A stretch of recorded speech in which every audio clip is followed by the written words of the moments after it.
Kryesia e Bashkisë Islame të Kosovës, gjithsesi Drejtoria për Diasporë, ka hapur dyert e medresesë Alaudin për mërgjimtarët në një takim që tashmë është duke u bërë tradicional. Për të nderuar dhe respektuar mërgjimtarët, Drejtori i Diasporës Ekrem Simnica ka dërguar së bashku me mërgjimtarët, të cilëve u uroi mirëseardhje, qëndrim të këndshëm në atë dhë, si dhe falenderoj për bashkëpunimin. Pra, kjo është takimi të cilin ne e organizojmë me të vetme në arsye, një shenjë nderi, respekti për krejt atë që bashkëpunimin që kemi me këto qendra dhe me këta mërgjimtarë të cilët jetojnë edhe veprojnë jashtë vendlindjes. Na ju dëshirojmë që ata të kalojnë çaste të mira në vendlindje, e sidomos këtë vit kur atyre ju ka mungu vendlindja këto 2 vitet e fundit, si që dimi të gjithë ne, se ata kanë qenë të preokupuar me pandemin që e ka përfshi të tërë botën. Sekretari i Bashkisë Islame të Kosovës, Ahmet Sadriu, tha se janë të rëndësishme takimet e tilla, edhe për faktin e organizimit të jetës fetare në diasporë.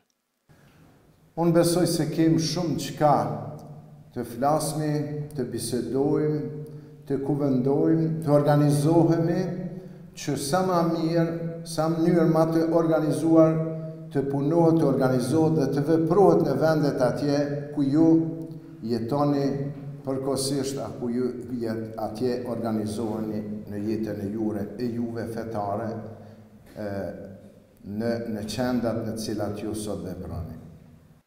Fejm Abazi, nënkryetari i Unionit të Muslimanëve Shqiptar në Zvicër, falenderoi Bashkinë Islame të Kosovës për këtë organizim. Ai tha se ngjarjet e tilla janë të domosdoshme, ku po diskutohen të arriturat dhe problemet eventuale në vendet ku jetojnë mërgjimtarët. Duke pas parasysh se vërtet është një takim i fritshëm, një takim i mirë, parasysh se njëjtën kohë po takomi gjithë shok, dashamir, xhamat, edhe kryetar xhamia, kryesi xhamia që po takomi bashkarisht, po e qajmë hallet mes veti, po shkembejmë ide tjera që kemi me njëri tjetrin, kështu që vërtet një takim thuja se tashti që është bërë tradicional në medresen, dhe dhash Zoti që takimet e tilla dhe të vazhdojnë, se vërtet që edhe ne po përfitojmë nga takimet e tilla. Besnik Kadriolli nga Unioni i Muslimanëve në Gjermani foli për ndjenjen e veçantë që jep kjo medrese, e që ishte vend takimi mërgjimtarëve. Për mua ka shumë rëndësi ky takim. Së pari na rikujton banka shkollore të medresesë, së dyti na jep mundësinë të shkëmbejmë mendimet dhe përvojat e vitit të kaluar dhe gjatë këtij viti, i cili ka qenë me sfida të shumta. Çdo xhami është provu herë me mbyllje, herë me rregulla strikte, mirë po ka darë Zoti tani jemi në një periudhë më të lirë. Ish profesori i shumicës të pranishmëve, Elez Osmani, që tashmë jeton në New York, foli për freskinë që u jep kjo medrese gjithë nxënësve.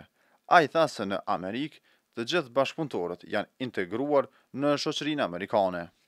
Ne pikërisht kur vim këtu,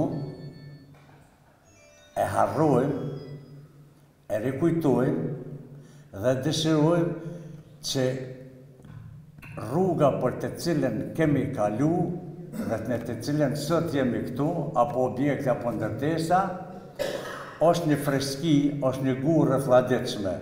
Dhe kudo që shkuar në për gjitha unë të botës, na vjen mend spaku momentet e çastet më të bukura të jetës, kush i ka kaluar këtu në medrese. Në fund të këtij takimi, drejtori i diasporës Ekrem Simnica ndau disa mirënjohje falenderimi për personat të cilët janë të veçuar me kontributin dhe angazhimin e tyre.